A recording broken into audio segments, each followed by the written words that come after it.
प्यारे बच्चों को नमस्कार। आज अपने करने जा रहे हैं क्षितिज भाग 2 का दूसरा पाठ राम लक्ष्मण परशुराम संवाद। तो बच्चों को ये सबसे मुश्किल पाठ लगता है, जबकि अब आप पढ़ेंगे तो आपको बिल्कुल भी मुश्किल नहीं लगेगा, क्योंकि मैं विद प्रश्नोत्तर आपको ये लेसन करवा दूंगी। तो सबसे पहले देखना ये है कि राम लक्ष्मण परशुराम संवाद पाठ जो है वो कहाँ से लिया गया है। तो ध्यान रखना है, राम लक्ष्मण परशुराम संवाद बाल कांड से लिया गया है। सबको ध्यान होगा, रामचरितमानस के रचयिता कौन है? तुलसीदास जी। कौन है? तुलसीदास जी। तुलसीदास जी द्वारा रचित है रामचरितमानस, और उसमें कितने कांड हैं? 7 कांड हैं। 7 कांड में से पहला कांड है बालकांड, और बालकांड में से ही लिया हुआ है राम लक्ष्मण परशुराम संवाद। तो देखना ये है कि ये जो पद हैं अपने जो इस पाठ्य पुस्तक में दिए हुए हैं, इसकी भूमिका क्या है। सर्वप्रथम तो इसकी भूमिका हमें पता होनी चाहिए कि इसके अंतर्गत है क्या। तो देखें कि राजा जनक जी ने अपने दरबार में सीता का स्वयंवर रखा था, और उसमें किया क्या कि एक शर्त रखी, एक कंडीशन रखी कि जो भी शिव के धनुष को तोड़ेगा उससे सीता जी का स्वयंवर किया जाएगा, उससे उनका विवाह किया जाएगा। ठीक है। अब क्या हुआ, राम लक्ष्मण और विश्वामित्र जी भी वहां आए हुए थे, और श्री राम जी ने शिव का धनुष तोड़ दिया। और जैसे ही परशुराम जी को पता चला कि किसी ने शिव के धनुष को तोड़ दिया है, वे तुरंत दरबार में आए और बहुत ज्यादा क्रोध में थे वो। और क्रोध में आते ही उन्होंने कारण पूछा होगा, वहीं से ही उनके उत्तर से ही अपना ये पाठ शुरू हो रहा है, ये पद शुरू हो रहा है। देखें, सबसे पहले अच्छे से समझना, एकदम माइंड को कंसंट्रेट करके, माइंड आपका जो दिमाग है वो आपका इसी लेसन पर होना चाहिए, इधर उधर नहीं। तो सबसे पहले तो ये पता होना चाहिए कि ये वाली पंक्ति जो है ये किसने कही। ये पंक्ति किसने कही? श्री राम जी ने। धनुष टूट चुका है और परशुराम जी दरबार में पहुंच चुके हैं, तो श्री राम जी कहते हैं कि नाथ शंभु धनु भंज निहारा, होई ही केहू एक दास तुम्हारा। कि हे नाथ, शंभु धनु अर्थात शिव का धनुष, अर्थात शिव का धनुष, भंज निहारा अर्थात तोड़ने वाला। तोड़ने वाला कितना आसान है कि आपको अगर शब्दार्थ याद हो गए तो लाइन अपने आप, वाक्य अपने आप याद हो जाएगा कि हे नाथ, हे परशुराम जी, शिव के धनुष को तोड़ने वाला, होई ही केहू एक दास तुम्हारा, आपका ही कोई एक दास होगा। आयसु का है काहिए किन मोही। आयसु अर्थात आदेश, मुझे आदेश दीजिए। श्री राम जी कह रहे हैं कि शिव के धनुष को तोड़ने वाला आपका ही कोई एक दास होगा। आप मुझे आदेश दीजिए कि काहिए किन मोही, किस कारण से आप यहाँ आए हैं। किन मोही अर्थात किस कारण से आप यहाँ आए हैं। सुनी रिसाई, रिसाई अर्थात क्रोध, गुस्सा आ जाना। सुनते ही परशुराम जी क्रोधित हो गए। बोले मुनि कोही, कोही अर्थात क्रोध, क्रोध में आकर मुनि बोले। क्या बोले? सेवकु सो जो करे सेवकाई, अरि कर नी करी करिए लड़ाई। अर्थात परशुराम जी, यहां कौन बोल रहे हैं? परशुराम जी क्या बोल रहे हैं? सेवक सो जो करे सेवकाई। सेवक जो होता है वह तो सेवा करने के लिए होता है। अरि करनी, अरि अर्थात शत्रु, अरि अर्थात शत्रु, और करनी अर्थात शत्रु जैसे कार्य करने वाले, शत्रु जैसे कार्य करने वालों से करी करिए लड़ाई, क्या की जाती है? लड़ाई ही की जाती है। अर्थात सेवक जो होता है वो तो सेवा करने के लिए होता है, लेकिन जो शत्रु जैसे कार्य करता है उनसे क्या की जाती है? लड़ाई ही की जाती है। सुनहु राम जेहि शिव धनु तोड़ा, सुनो राम जिसने भी शिव के धनुष को तोड़ा है।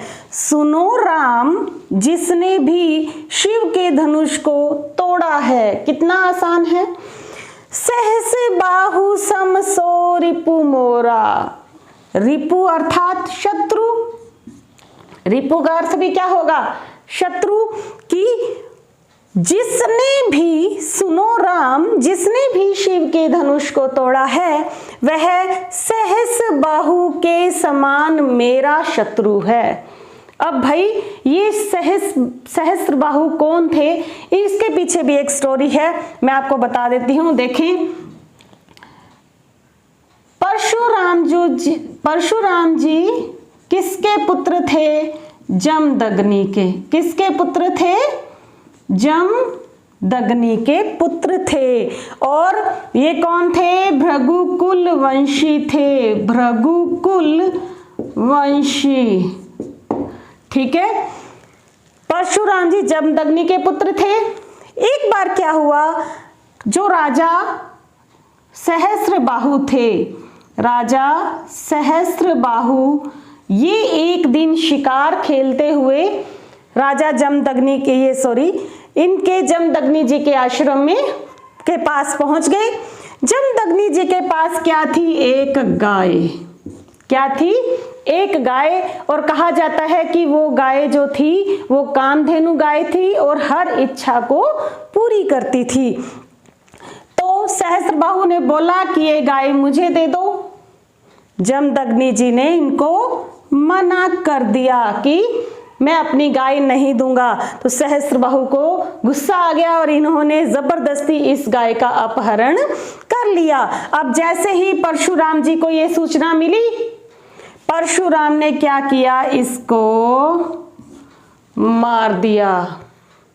अब जब इसकी खबर जमदग्नि को लगी कि मेरे पुत्र ने सहस्त्रबाहु का वध कर दिया है, तो ये अपने पुत्र पर बहुत क्रोधित हुए और उन्हें पश्चाताप करने का बोला।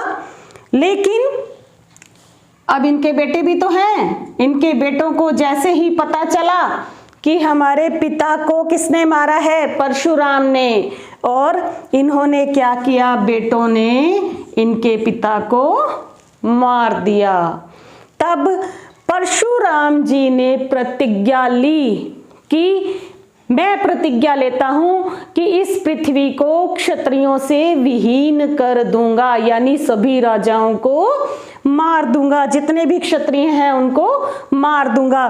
तो ये परशुराम का शत्रु हुआ कि नहीं? कि अब वापस आ जाओ अपनी। सुनो राम जिसने भी शिव के धनुष को तोड़ा है वो किसके समान मेरा शत्रु है? सहस्त्रबाहु के समान मेरा शत्रु है। सहस्त्रबाहु के समान, तो यहाँ पे अलंकार कौन सा हो जाएगा? उपमा अलंकार हो जाएगा। ठीक है, अब देखें, सो बिल गाऊ बिहाई समाजा। परशुराम जी कह रहे हैं कि सो बिल गाऊ बिहाई समाजा, न ते मारे जहीं सब राजा। कि जिसने भी इस शिव के धनुष को तोड़ा है वो इस समाज से अलग हो जाए, अर्थात इस दरबार से अलग हो जाए। न तो मारे जाहीं सब राजा, नहीं तो सारे के सारे राजा मारे जाएंगे। सुनी मुनि बचन लखन मुस्काने, बोले पर सुधर ही अवमाने। सुनी मुनि बचन, सुनकर मुनि के वचन, यानी मुनि के वचन सुनकर लखन मुस्काने, लखन मुस्कुराने लगे। बोले पर सुधरी अवमाने, अवमान्य अर्थात अवमानना करने के लिए, यानी अपमान करने के लिए। परशुराम जी का अपमान करने के लिए श्री लक्ष्मण बोले। अब देखो कौन बोल रहा है, यहाँ पर लक्ष्मण बोल रहे हैं। क्या बोल रहे हैं? बहु धनु ही तोरी लरिकाई, कबहू ना सिकिस रिस कीनी गोसाई। कि बहु धनु ही तोरी लरिकाई, लरिकाई अर्थात बचपन, लरिकाई अर्थात बचपन, कि बचपन में हमने तो बहुत सारे धनुष तोड़े हैं। कबहू ना सिरिस कीनी गोसाई, गोसाई अर्थात स्वामी, हे स्वामी तब तो आपने कभी भी क्रोध नहीं किया। रिस अर्थात क्रोध, ऊपर आया हुआ है रिसाई। यही धनु पर ममता के ही हेतु, इसी धनुष पर इतनी ममता किस हेतु से है? हेतु अर्थात कारण, किस कारण से है? यही धनु, इसी धनुष पर ममता के ही किस हेतु, किस कारण से है? सुनी रिसाई कहे भृगुकुल केतु। तो मैंने आपको बताया था परशुराम जी कौन से वंश के हैं? भृगुकुल के। तो भृगुकुल केतु, केतु अर्थात होता है ध्वज। तो भृगुकुल वंश के ध्वज के समान परशुराम जी यह सुनकर क्रोध में बोले। क्या बोले? रे नृप बालक काल बस, बोलत तो ही न संभार। रे नृप बालक, अरे राजा के पुत्र, नृप अर्थात राजा, अरे राजा के पुत्र तू काल के वश में हो चुका है। बोलत तो ही न संभार, तू संभाल कर नहीं बोल रहा है।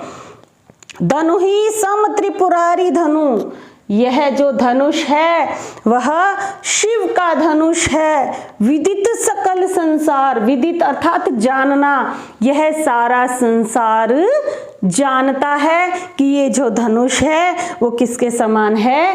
त्रिपुरारी अर्थात शिव के धनुष के समान है। आप देखें इसमें से प्रश्न आ गया होगा आपको अच्छी तरह से समझ में। मुझे नहीं लगता कि आपको कहीं भी कोई भी प्रॉब्लम आने वाली है। अब प्रश्न कौन कौन से बनते हैं? सबसे पहले तो प्रश्न ये बनता है कि लक्ष्मण जी ने परशुराम जी का अपमान करने के लिए क्या कहा? तो उत्तर आ जाएगा कि हमने तो बचपन में बहुत सारे धनुष तोड़े हैं, तब तो आपने कभी भी गुस्सा नहीं किया, और इसी धनुष पर इतनी ममता क्यों है? अब देखें परशुराम जी ने क्रोध में आकर लक्ष्मण से क्या कहा? अगला प्रश्न क्या बन रहा है? परशुराम जी ने क्रोध में आकर लक्ष्मण से क्या कहा? तो ये वाली इस पंक्ति में उत्तर इसका हो जाएगा कि अरे राजा के पुत्र तू काल के वश में होकर संभाल कर नहीं बोल पा रहा है। ये जो धनुष है वो किसके धनुष के समान है? शिव के धनुष के समान है, और यह सारा संसार जानता है। इस पैराग्राफ में कहीं भी आपको कोई भी प्रॉब्लम नहीं आनी चाहिए। शब्दार्थ जरूर याद कर लेना। रिपु का अर्थ शत्रु होता है, अरि का अर्थ शत्रु होता है, शंभु धनु अर्थात शिव का धनुष, भंजनिहारा अर्थात तोड़ने वाला। तो यहाँ तक मुझे नहीं लगता आपको कोई भी प्रॉब्लम आएगी। अब चलते हैं अपने नेक्स्ट पद पर। अगले पद की तरफ चलते हैं। देखें, लखन कहा हसी हमरे जाना। लक्ष्मण ने, कौन बोल रहा है यहाँ? लक्ष्मण जी। लक्ष्मण बोल रहे हैं, और कैसे बोल रहे हैं? हंसकर बोल रहे हैं। लखन ने कहा हंसी हमरे जाना। लक्ष्मण ने ऐसा कहा क्या? कि हंसकर कहा कि हमने तो ये जाना था कि सुनहु देव सब धनुष समाना, कि सुनो देव सभी धनुष एक समान होते हैं, सभी धनुष एक समान होते हैं। का क्षति, क्षति अर्थात हानि, का क्षति, लाभु अर्थात लाभ, जून अर्थात जीर्ण शीर्ण यानी कि पुराना, जून अर्थात जीर्ण शीर्ण यानी कि पुराना। तो समझे, का क्षति, लक्ष्मण ने हंसकर कहा कि हमने तो समझा था कि सभी धनुष एक समान होते हैं, तो का क्षति लाभ जून धनु तोड़ी, तो इस पुराने धनुष को तोड़ने से क्या लाभ और क्या हानि? देखा राम नयन के भोरे, राम जी ने तो नए के भ्रम में देखा था, राम जी ने तो नए के भ्रम में देखा था। छुवत टूट रघुपति न दोसु, कि छूते ही टूट गया, छुवत टूट, छूते ही टूट गया, रघुपति हूँ अर्थात रघुकुल के पति हैं जो, कौन? श्री राम। न दोषु, कोई दोष नहीं है, छूते ही टूट गया, इसमें श्री राम का कोई दोष नहीं है। मुनि बिनु काज करिए कतरोस, हे मुनि आप तो बिना कारण ही क्रोधित हो रहे हो, रोसु अर्थात क्रोधित, आप तो बिना कारण ही, बिना काज, मुनि बिना काज बिना कारण ही करिए कतरोसु, बिना कारण ही आप तो क्रोधित हो रहे हो। बोले चिते परशु की ओरा, यहाँ पर कौन बोल रहे हैं? परशुराम। क्या बोल रहे हैं? बोले चिते, चिते अर्थात फरसे की तरफ देखकर, चिते अर्थात देखकर, किसकी तरफ? परशु अर्थात फरसा, उनका जो हथियार था वो फरसे की तरफ देखकर बोले। बोले चिते परशु की ओरा, फरसे की तरफ देखकर बोले, रे सठ, सठ अर्थात मूर्ख, अरे मूर्ख, सुने हूं स्वभाव न मेरा, तुम मेरा स्वभाव नहीं जानते, अरे मूर्ख सुनो स्वभाव न मेरा, क्या तुमने मेरे स्वभाव के बारे में सुना नहीं हुआ? बालको बोली बधो नहीं तो ही, बालक समझकर, बालक जानकर, बधो नहीं तो ही, बधो अर्थात वध करना, मैं तुम्हारा वध नहीं कर रहा हूं, बालक जानकर मैं तुम्हारा वध नहीं कर रहा हूं। केवल मुनि जड़ जान ही मोहि, तुमने तो केवल मुझे क्या समझ लिया है? साधारण मुनि ही समझ लिया है, यानी कि मुझे जड़ अर्थात शुरुआत से ही क्या समझ लिया है तुमने? मुझे साधु समझ लिया है, मुनि समझ लिया है। बाल ब्रह्मचारी, यहाँ पर परशुराम जी अपनी विशेषताएं बता रहे हैं। क्या बता रहे हैं? देखें, बाल ब्रह्मचारी अति को ही, तो मैं कैसा हूं? बाल ब्रह्मचारी हूं, और अति क्रोही, कोही अर्थात क्रोधी, अति क्रोधी स्वभाव का हूं। विश्व विदित, विदित अर्थात जानता है, विश्व अर्थात विश्व, पूरा विश्व जानता है। क्षत्रिय कुल द्रोही, मैं क्षत्रिय कुल का नाश करने वाला हूं। इन्होंने प्रतिज्ञा ली थी, अभी बताया मैंने प्रथम पद में, सहस्रबाहु के जब इन्होंने मारा था तब इन्होंने प्रतिज्ञा ली थी कि पूरा विश्व जानता है कि मैं क्षत्रिय कुल का द्रोही अर्थात नाश करने वाला हूं। भुज बल भूमि भूप बिनु कीन्ही, अपनी भुजाओं के बल से, परशुराम जी अपनी तारीफ कर रहे हैं, अपनी भुजाओं के बल से इस भूमि को, भूप बिनु कीन्ही, भूप अर्थात राजा, इस भूमि को अपनी भुजाओं के बल से मैंने कितनी ही बार राजाओं के बिना कर दी है, यानी कितने ही राजाओं को मैंने मार गिराया है। विपुल बार महिदेवन दीनी, महिदेवन अर्थात ब्राह्मणों को, और कितनी ही बार मैंने यह भूमि किसको दे दी है? ब्राह्मणों को दे दी है। किसको दे दी है? ब्राह्मणों को दे दी है। विपुल बार अर्थात कितनी ही बार जो भूमि इन्होंने राजाओं से विहीन की वो किसको दे दी? ब्राह्मणों को दे दी है। सहस बाहु भुज छेद निहारा, परशु बिलोकु महीप कुमारा, कि जो ये मेरा फरसा है, ये जो मेरा फरसा है, ये फरसा देखो, अरे राजा के पुत्र, महीप कुमारा, महीप अर्थात राजा, कुमार अर्थात पुत्र, राजा के पुत्र, मेरे इस फरसे को देखो, ये कैसा फरसा है?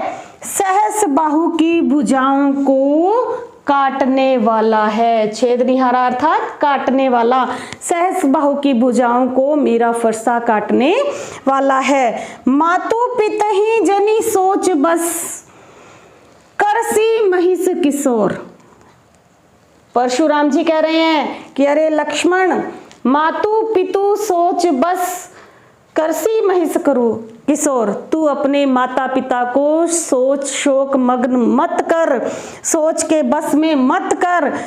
अरे राजा के पुत्र महेश किशोर अर्थात राजा के पुत्र, गर्भन के अर्भक दलन अर्थात गर्भन के अर्भक, अर्भक का होता है मतलब गर्भ में पलने वाला बच्चा।